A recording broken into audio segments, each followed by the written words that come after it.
On a typical Saturday afternoon at the mall, you might be shopping, maybe watching some movies. But how about meeting the candidates that are running for the 30th Guam legislature?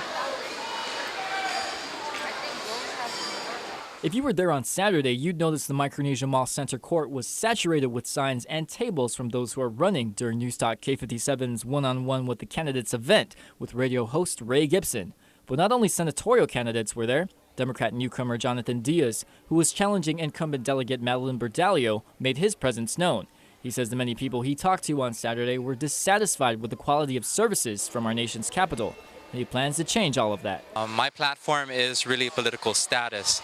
The political status of Guam needs to be changed in order for us to get adequate grants from the federal government, because most of the grants that we have do not apply to Guam, unfortunately. Also, Guam Education Policy Board member and new senatorial candidate Rosanna San Miguel was out meeting the public.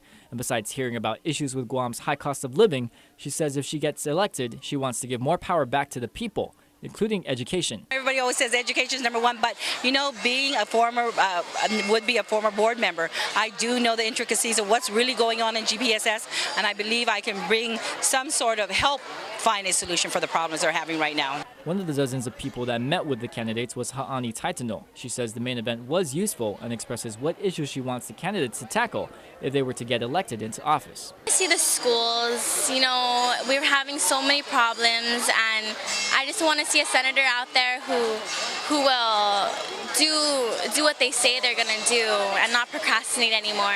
And while he is running for office again, current Senator Ray Tenorio says what works best for seeking a seat in the legislature is finding a balance in the work you do. I think it's always a delicate combination of making sure that you're introducing good legislation and you're trying to do things that improve the system, whether it be education, criminal justice, or public safety, while at the same time making sure that you're always a catalyst for the Senate, for the people as a senator, to listen to their plight. Vince Pareto was also another island resident that met with the candidates. He says he wants to see healthcare, public safety, education, and the military buildup become the main topics of discussion as it gets closer to election time.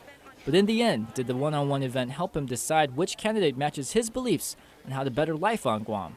I think so, because I was able to talk to most of them and get their ideas and what are their primary issues, and it kind of gave me an idea whether they meet with my ideas of what's important. Yeah. The primary election is on Saturday, September 6. Josh Dukenko, Pacific News Center.